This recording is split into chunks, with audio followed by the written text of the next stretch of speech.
Отличились полицейские Алма-Аты.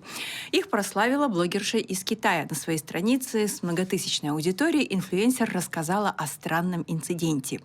Говорит, что она ведет бизнес в Алма-Аты, пригласила своих знакомых приехать сюда помочь с бизнесом. Но с ними случился неприятный инцидент. Во время езды на авто по Алма-Аты они нарушили правила, развернулись в неположенном месте и стали желаемым объектом жолполовцев.